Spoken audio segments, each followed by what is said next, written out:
we do want to get to one of the biggest stories happening right now in the Washington, D.C. area, and that is the World Cup draw day. Tomorrow is shaping up to be an epic day here in D.C. and right here on Fox 5, because the FIFA World Cup draw will take place right here in the nation's capital, and you can watch it all right here on Fox 5. It's also going to be a star-studded, you see some of the big names right there. It's also going to be a star-studded global sports crossover affair, because in addition to Kevin Hart, Heidi Klum, and Danny Ramirez hosting Super Bowl champion Tom Brady, NHL legend Wayne Gretzky, New York Yankees slugger Aaron Judge, and NBA champion Shaquille O'Neal will all serve as draw assistants.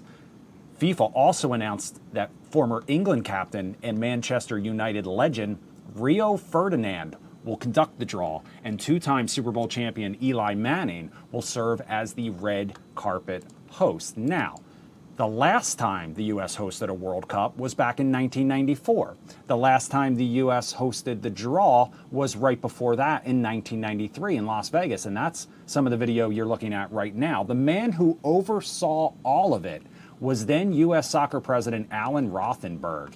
That World Cup was the most successful in history.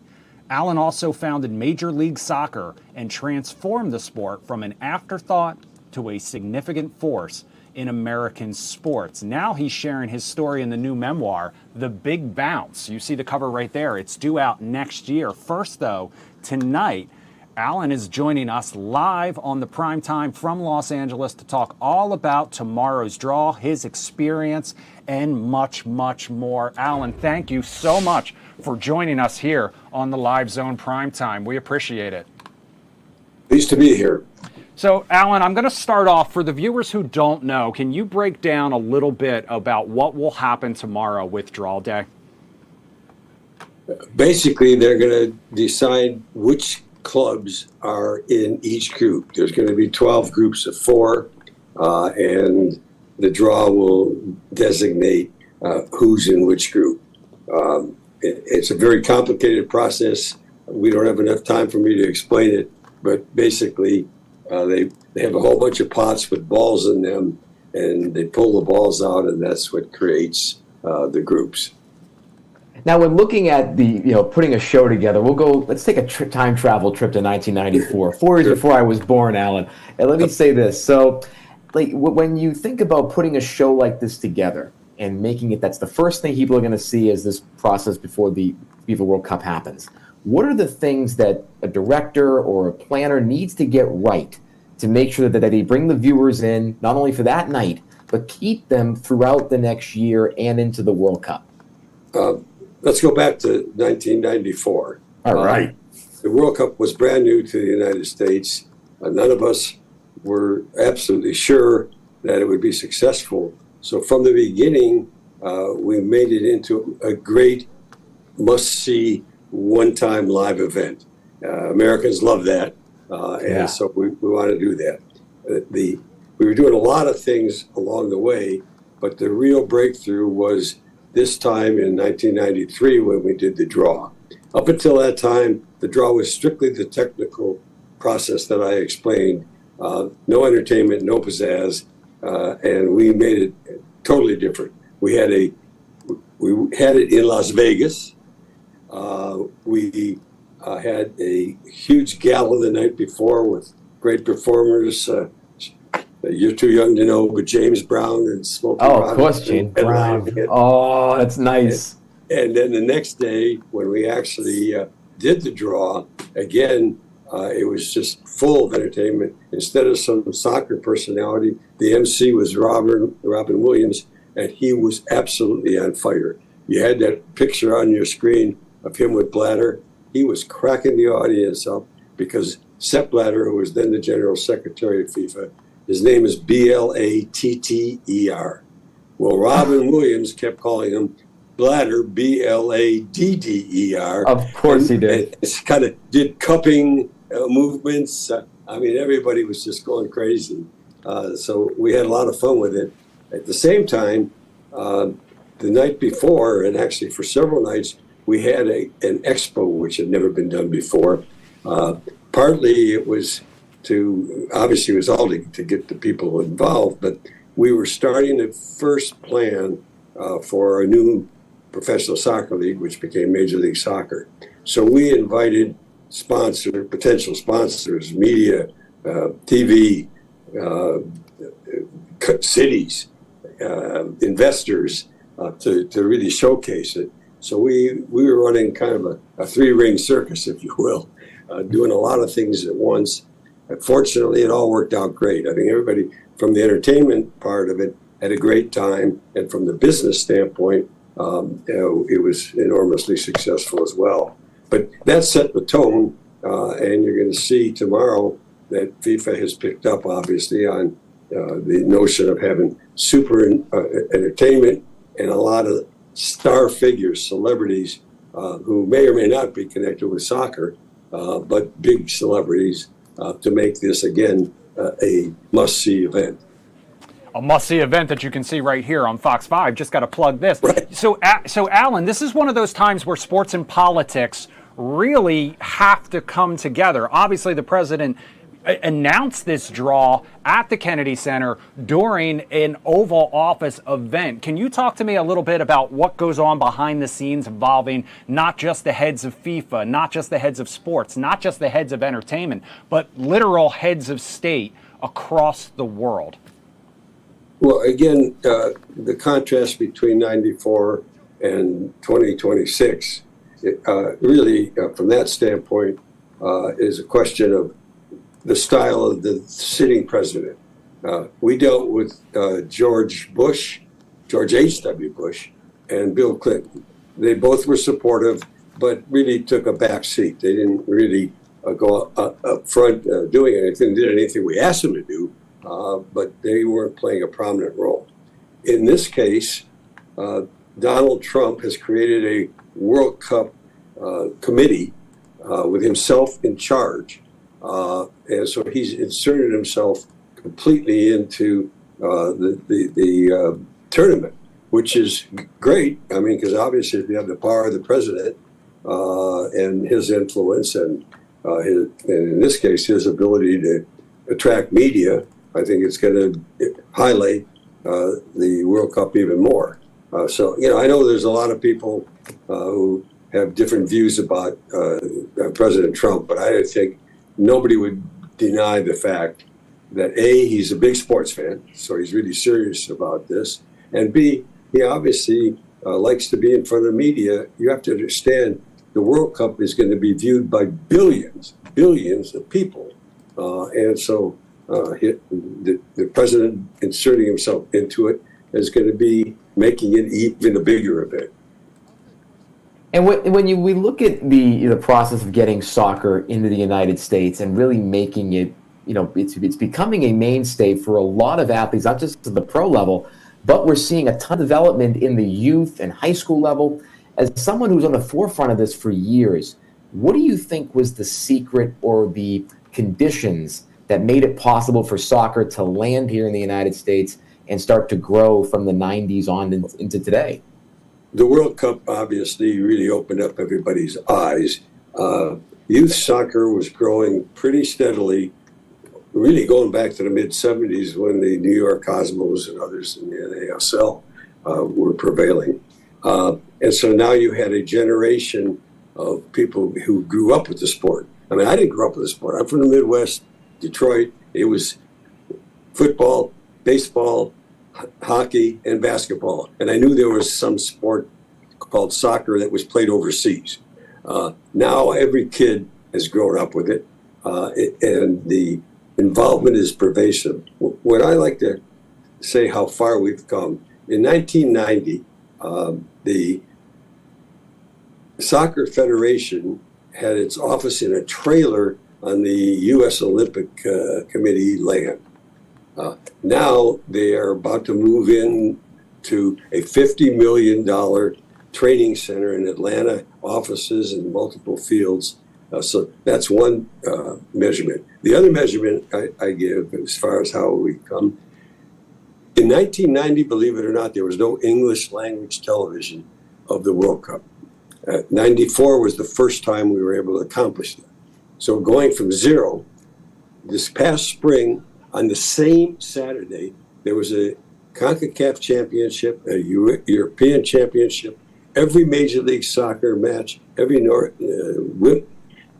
National Women's Soccer League match was on television in the same day. It was just a total overload. So we come from zero to that. So it's just grown up. And people your age, when we first started with it, the media people had grown up without soccer. So they were biased in favor of football and baseball and basketball and hockey. Your generation has grown up with the sport. You've played it, you've watched it. And so now the media is totally involved with the sport. And so it's a generational, huge leap forward. Alan, my wife played D1 soccer at Syracuse University, so I married into a soccer family. I'm learning as I go. But listen, can you talk to us a little bit about your memoir, The Big Bounce, due out in February, available for pre-order now? But tell me a little bit about the book and kind of what you touch on in that too. Really start to finish. I even go back to my original introduction to the sport way back in 1967. And then I was the chairman of a group that owned a team in the North American Soccer League in 1975. But the first big thing was the Olympics in 1984, where soccer outdrew track and field for the first and maybe only time. And that was what opened FIFA's eyes to the potential for a successful World Cup in the United States. And so they granted it to me. And so I go through the whole building up of the Soccer Federation, creating the team that would be competitive, the 94 World Cup itself, including the draw and the other events, the starting of Major League Soccer, and then the 1999 Women's World Cup, which really put women's soccer on the map. It's mostly soccer, but it also it weaves in what else I was doing in my life. I mean, I got my start in sports, actually being heavily involved as a lawyer for the Los Angeles Lakers. So among other things, I was part of the negotiation of the trade that brought Kareem Abdul-Jabbar to the Lakers. Not too shabby. I was part of the trade that got the draft choice that ended up being Magic Johnson. So, wow. So, there's a lot of stuff going on that was not just soccer. I think it's a good read. I mean, obviously people aren't going to say anything negative when I show it to them, but I've showed it to a lot of friends just to get their input, and they kind of like it. It's a good story. It's not just day by day, game by game. It's stories behind the scenes involving President Bush, involving President Clinton, involving other celebrities and political figures. So it's not the stuff that you would read in the daily newspaper or on your daily TV broadcast. It's stuff that happened behind the scenes. So it was fun doing it. I think people will enjoy reading it. If I never sell a book, it doesn't matter. I enjoyed doing it. Well, we enjoyed having you join us here and hear your stories about it. Tony, I'll let you get the last thing. Thank you. Yeah, so and as you write a book like this and you go through an incredible career like this, what is the one or two memories that really stick out to you that have been in your head for a long, long time? And what are the lessons that you think you can bring to others through your life experience of bringing a sport to market in a place like the United States? Well, in the broader sense, I think it's seizing an opportunity. When the offer was made to me by FIFA to run the World Cup, I said, yeah, why not? It's a great event. I'll have fun doing it. Even how I got in sports in the first place. I was a practicing lawyer, had the opportunity to go to work for Jack Kent Cooke, who, of course, you guys know from when he owned the Redskins. Here, Washington Redskins. Right. Yeah. But he had a reputation of being a very difficult boss. And I had to, decide, do I leave the law practice and go to work for somebody who maybe fires me in 2 years, or do I stick with the law practice? And I decided that if I don't accept something, because I was a huge sports fan, if I don't accept this opportunity, I'll probably look over my shoulder for the rest of my life saying, what if? And so it's okay, it's an opportunity, seize the opportunity. And I didn't have any really game plan. I didn't even know I was supposed to create a pro league when I got the presidency of U.S. Soccer. And I did it only because of the World Cup. I didn't realize, I hadn't done my due diligence. So I didn't realize that we had to come from nowhere and building a team, professionalizing this U.S. Soccer Federation, and then create a pro league. It just was stuff that had to happen. And when I found out that we were supposed to be trying to start a pro league, I assumed that if we had a successful World Cup, a lot of sports entrepreneurs would jump up and create a league. And there was no movement in that regard.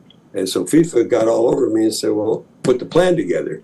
And so we did. And we went out and recruited the investors. It wasn't the investors stepping up and saying it's a great league. Now what do we do? So when you ask what's the big moment, it was such a great run. I've enjoyed every part of my life, and obviously during everything we did in the 90s, kind of was the cherry on the frosting on the cake. And I can't point out one specific thing. I guess if I had to, it'd have to be the World Cup, because it's just bigger than anything else in those sports in the world. But it was really the aggregation of all that. I absolutely love that answer. And again, you brought it here, and just through sheer determination and, embracing the uncertainty. I think it's a big thing my generation struggles with, and you're illuminating that for us. All right. Alan Rothenberg, former president of U.S. Soccer, author of The Big Bounce. You can get your copy available for pre-order on Amazon now, due out February 10th, 2026. Thank you so much for spending some time here with us on the Live Zone Primetime, making a little sense for those of us who are still learning the game and what to look forward to tomorrow as Draw Day comes to Washington, D.C. Just a reminder, we've been teasing that we will have complete coverage right here on Fox 5 tomorrow, 10 a.m. and 11 a.m. We will have complete preview with Chad Ricardo, Julie Donaldson, and more. Fox Network coverage begins at 11:30, and then the draw begins at noon. You can catch it all right here on Fox 5. Tony, we're going to take a quick break. When we come back,